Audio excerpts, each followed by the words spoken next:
অনেকেই অনেক সুন্দর প্রিপারেশন নিয়েছো, কিন্তু কোন প্রশ্ন কিভাবে লিখতে হবে তা জানো না, যার কারণে রেজাল্টও খারাপ করো। আজকে আমরা তোমাদের ইংরেজি প্রথম পত্রের উত্তর লেখার নিয়ম সম্পর্কে জানাবো, একদম 1 থেকে 9 পর্যন্ত। এখানে তোমাদের কোশ্চেন রয়েছে, কোশ্চেন দেখিয়ে দেখিয়ে বুঝিয়ে দিব কোন প্রশ্নের অ্যান্সারটা কিভাবে প্রেজেন্ট করবা। দেখো, মনে রাখবে তোমরা যে পরীক্ষার খাতাগুলো শিক্ষকদের কাছে দিচ্ছ, সেটা কিন্তু যে কোনো শিক্ষক দিচ্ছে না, সে একজন অধ্যক্ষ, যার কারণে তার মান অনুযায়ী তোমার প্রশ্নগুলো অ্যান্সার দিতে হবে। মনে করতে পারো তার মেয়ে তুমি বিয়ে করে আনবা, যার কারণে মেয়ের বাপের কাছে তো অবশ্যই একটু ভালো হইতে হবে। অ্যান্সারগুলো প্রেজেন্ট করার ক্ষেত্রে এই টপিকটা মাথায় রাখবা যে আমি বেস্টটুকু দিয়ে অ্যান্সারটার জন্য মূল্যায়ন করতে পারি, যাতে শিক্ষক ভালো নাম্বারটা দেয়। তো বিশেষ করে রাইটিং পার্টের এখানে যে 7, 8, 9, এটা তো অনেক শিক্ষার্থী ভুল করে, রিয়ারেঞ্জে অনেক ভুল করে, এমনভাবে রিয়ারেঞ্জ লাগে যা দেখলে হাসি লাগে। তো চলো আমরা একটা একটা করে আলোচনা করি যে কিভাবে কি লিখবা এবং কোন প্রশ্ন কিভাবে লিখবা, কত পৃষ্ঠা লিখবা। কত পৃষ্ঠা এই কথাটা আসবে মূলত রাইটিং পার্টের ক্ষেত্রে, কারণ রাইটিং পার্টের লিমিটেশন আছে, চাইলে তুমি অনেকখানি লিখতে পারো না, বা চাইলে অল্প একটু লিখতে পারো না। চলো আমরা শুরু করি। যারা আমাদের চ্যানেল নতুন আছো সাবস্ক্রাইব করে রাখো। 3টা কারণে সাবস্ক্রাইব করবা। প্রত্যেকটা পরীক্ষার আগে গুরুত্বপূর্ণ সাজেশন তোমরা আমাদের কাছ থেকে পাবা, ইনশাল্লাহ সেটা কমন পাবে পরীক্ষা শেষে, প্রত্যেকটা পরীক্ষা শেষে উত্তরপত্রগুলো তোমরা আমাদের কাছ থেকে পাবা। তৃতীয়ত, তোমাদের বিশ্ববিদ্যালয় পর্যায়ে রেজাল্ট প্রকাশ যা যা রয়েছে সব ইনফরমেশন শোভন ভাইয়ের কাছ থেকে পাবা। তাই আমাদের সাথে তোমরা যুক্ত থাকো, এটা আমি তোমাদেরকে পরামর্শ দিব। দেন এখানে আমরা যদি কথা বলি, ফার্স্ট অফ অল তোমাদের 1 নং কোশ্চেন। 1 নং এ টোটাল 2টা পার্ট হয়। পার্ট এ মানে এই যে তোমার সিন থেকে, এখানে পার্ট এতে আসবে এমসিকিউ, আর পার্ট বিতে আসবে তোমার এখানে শর্ট কোশ্চেন। এই যে দেখতে পাচ্ছ সিডি।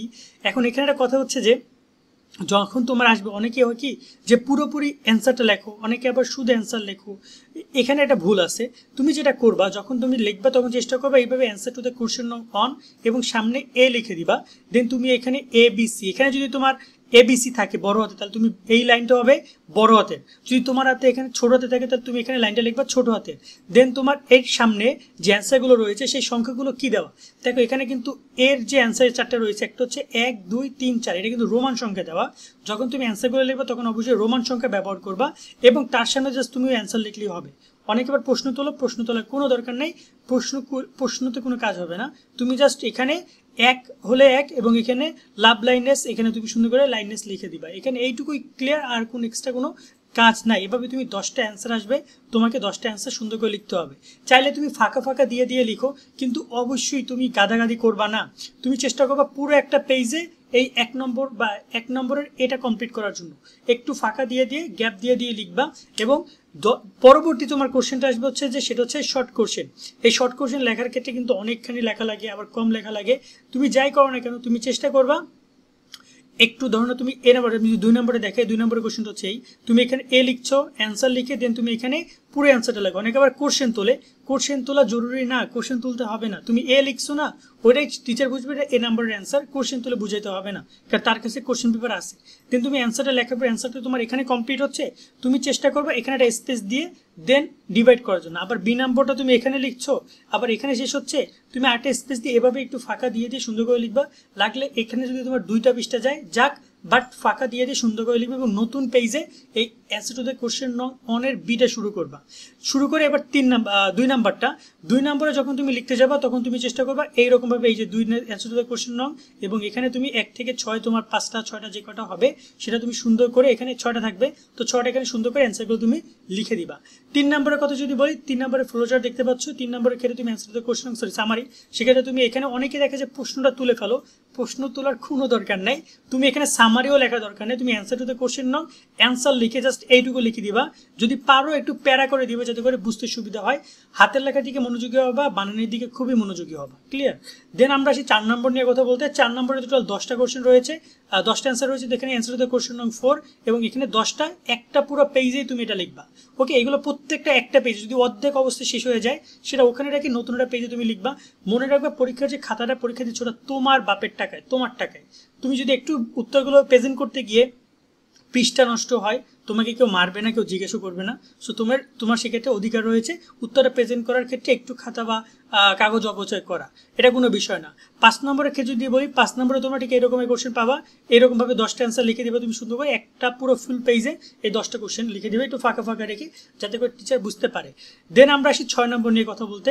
6 নম্বরের ক্ষেত্রে তোমার এখানে রয়েছে, তুমি দেখতে পাচ্ছ রিয়ারেঞ্জের ক্ষেত্রে যে ভুলটা শিক্ষার্থীরা করে, অনেকে কী করে শুধুমাত্র এখানে অ্যান্সারটা লিখে চলে যায়, বা অনেকে দেখা যায় যে শুধু এই এ যোগ বি যোগ সি যোগ এভাবে লিখে চলে যায়, এটা করা যাবে না।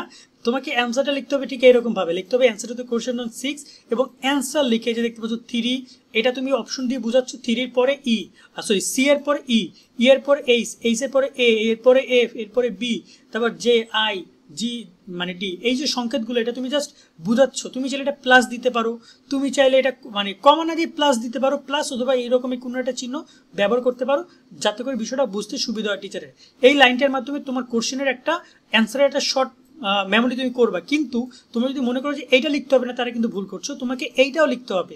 এবং এখানে তুমি আবার এই যে দেখতে পাচ্ছ, এখানে এতে কিন্তু আমি সি লিখছি, কিন্তু তোমরা আবার মনে করো যে আমি এখানে সি লিখবো, আমি এখানে এ বি থেকে জে পর্যন্ত লিখবো, এবং আমি এটা প্যারাগ্রাফ মানে মোটামুটি লাইন বাই লাইন লিখবো, প্যারাগ্রাফের মতো না, অনেক প্যারাগ্রাফের মতো লেখো, প্যারাগ্রাফের মতো লিখতে হবে না, বাট এভাবে সুন্দর করে প্রেজেন্ট করবা, ঠিক আছে। এবার সঠিক এ কোনটা, সঠিক বি কোনটা, এভাবে সঠিকভাবে তুমি লিখে যাবা এ বি থেকে যে পর্যন্ত, এবং এখানে লাইন বাই লাইন ধরে ধরে লিখে দেবো। এবং এইটা কিন্তু অনেক ইম্পর্টেন্ট, এইটা লেখার চেষ্টা করবে কোনো কাটাকাটি যেন না হয়, কাটাকাটি হলে পুরোটা কেটে দিয়ে একদম নিট অ্যান্ড ক্লিন লিখবা। দেন আসি আমরা গ্রাফ নিয়ে কথা বলতে। গ্রাফ আসতে পারে, আবার পাই চার্টও আসতে পারে, যেটাই আসুক না কেন, যখন তোমার রাইটিং পার্টি লিখবা তখন এই যে দেখতে হচ্ছে এখানে তুমি তোমার গ্রাফের বিষয়টা লেখার চেষ্টা করবা, এটা ইম্পর্টেন্ট। অনেকে আবার এই যে গ্রাফটা সরাসরি উঠাইতে যায়, তোমাকে কে বলছে গ্রাফ উঠাইতে? গ্রাফ তুলতে হবে না, গ্রাফটা জাস্ট তুমি এই গ্রাফটা এক্সপ্লেন করবে, সে অ্যান্সারটা লিখবে, এবং এই অ্যান্সারটা সবসময়ের জন্য গ্রাফ প্যারা আকারে লেখা ট্রাই করবে। এই যে দেখতে পাচ্ছ ওভারঅলটা আমরা যে দিয়েছি, এই ওভারঅলটা প্যারা আকারে তোমাকে দিতে হবে, ইন্ট্রোডাকশনটা প্যারা আকারে দিতে হবে, ভিতরের জিনিসগুলো চাইলে তুমি পার্ট বাই পার্ট প্যারা আকারে, যেমন আমি চাইলে এখানে একটা প্যারা দিতে পারি, আমি চাইলে তোমার এখানে ইনফ্যাক্ট এখানে আমি এখান থেকে প্যারা দিতে পারি, এভাবে আমি প্যারা প্যারা দিব, যাতে করে আমার লেখাটা দেখতে সুন্দর হয়, কোনো সমস্যা নাই। এখানে তুমি চেষ্টা করবে প্যারা প্যারা করে দেওয়ার। আর যদি প্যারা দিতে না চাও, সেক্ষেত্রে তুমি মানে কি বলো ওটাকে, তুমি যদি প্যারাগ্রাফ আকারে লেখো, মানে টোটাল যদি একসাথে তুমি যদি লেখো, অন্তপক্ষে নিচের ওভারঅল যেটা তুমি লিখছো, যেটা পুরো সামারিটা হালকা করে বলছে, সেটা চেষ্টা করবা, সেটা যেন তোমার থাকে, মানে আলাদা করে থাকে, ওকে, আলাদা প্যারা দিবা, এভাবে তুমি লিখবা। এবং চার্ট লেখার ক্ষেত্রে আমি যদি তোমাকে একটু চার্ট লেখাটা দেখাই, চার্ট, এই যে চার্ট তো বুঝো, মানে পাই চার্ট লেখার ক্ষেত্রে তোমরা এরকমভাবে প্যারা আকারে সুন্দর করে পাই চার্ট লিখবে, এবং একটা পেজটাই লিখবা। যদি তোমার 2 পেজ লাগে 2 পেজ ব্যবহার করো, তবে পরবর্তীটা আবার নতুন পেজটা শুরু করবা, ফাঁকা ফাঁকা দিয়ে লিখবা। এক্ষেত্রে অনেকে বলে যে 150 ওয়ার্ড, এই যে দেখতে পাচ্ছ তোমাদের এখানে কিন্তু বলে দিয়েছে 150 ওয়ার্ডের মধ্যে লেখার ক্ষেত্রে।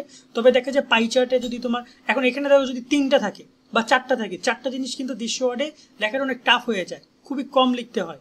যদি 6টা থাকে তাহলে লেখা যায়, এই যতগুলো পিরামিড থাকবে তত বেশি লেখা যাবে। পাই চার্টে যদি মাত্র 3টা পয়েন্ট নিয়ে তোমার একটা পাই চার্ট করে, তখন কিন্তু খুব বেশি লেখা যায় না। বাট সঠিকটা লেখো, এটা যদি একটু লেখার পরিমাণ কম হয় সেটা কোনো সমস্যা নাই। 150 লাইন বলছে যে 150 লাইন লিখতে হবে এমন না, যদি 150 লাইন লেখা যায় তাহলে খুব ভালো, বাট যদি প্রশ্নই যদি থাকে খুবই শর্ট, তাহলে শর্টই আনসার করতে হবে। দেন আসি 8 নম্বরে ট্রেডিশনাল স্টোরির ক্ষেত্রে। দেখো স্টোরির ক্ষেত্রে নর্মালি ট্রেডিশনাল স্টোরি আসতে পারে, অনেক সময় আবার তোমার ক্রিয়েটিভ স্টোরি আসতে পারে, বাট বেশিরভাগ বোর্ডে ট্রেডিশনাল স্টোরি দেয়। সেক্ষেত্রে ট্রেডিশনাল স্টোরি তোমরা ঠিক এইরকমভাবে লেখার চেষ্টা করবা, একটু প্যারা দেওয়ার ট্রাই করবে, এটা তোমার লেখাকে আরও অনেক সুন্দর দেখাবে। প্যারাগ্রাফ আকারে একটু লিখলে আমার মনে হয় যে টিচার ওটাকে বেশি পছন্দ করে। এবং এখানে কত পৃষ্ঠা লিখবে, এটা একটা কোশ্চেন তোমাদেরকে আমি বলতে চাই। 15 মার্কের এই স্টোরিতে তোমরা যদি মানে হাতের লেখা যদি ছোট হয়ে থাকে, মোটামুটি চেষ্টা করবা 1.5 থেকে 2 পেজ লেখার। হাতের লেখা যদি বড় হয়ে থাকে, তুমি 2 থেকে 3 পেজ লেখা ট্রাই করতে পারো, ওকে। বা এর বেশি লিখতে পারলে খুবই ভালো হয়, কিন্তু এর কম লেখুন অন্তপক্ষে, কারণ 15 মার্ক তোমাকে শিক্ষক এমনি দিয়ে দেবে না। এখানে অনেকে বলতে পারো ভাইয়া চার্টে তো বা এই গ্রাফে তো আমি এত লিখছি না, তাহলে আমি এখানে কেন এত লিখবো? মনে রাখবা গ্রাফে যেটা তুমি লিখছো এটা তো তোমার একটা এক্সপ্লেনেশন, মানে এখানে তোর প্রশ্নটাই তুমি সুন্দর করে বুঝাচ্ছ।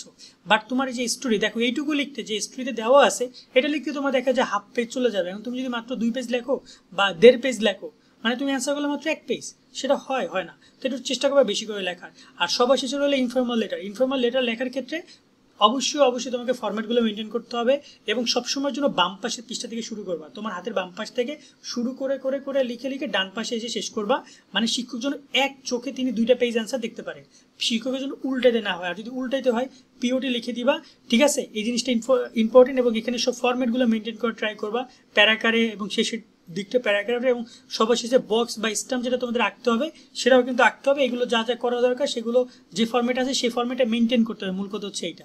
ওকে, এবং যদি বক্স আঁকতে হয় অবশ্যই আঁকতে হবে, এবং এই বক্সটা যদি অনেকে চায় যে আমি নেক্সট পেজ আঁকবো, কোনো সমস্যা নেই, আঁকো, বাট তুমি ওই যে পিওটিটা ইউজ করো যে স্যার আমার পরবর্তী পৃষ্ঠায় অ্যান্সার রয়েছে বিশেষ দ্রষ্টব্য বা পরবর্তী পৃষ্ঠার জন্য শিক্ষক দেখে, বিষয়টা খেয়াল রাখবা। টোটাল এই হচ্ছে 9টা পয়েন্ট যেখানে তুমি অ্যান্সারগুলো করবে। আশা করি তোমরা বিষয়গুলো বুঝেছো।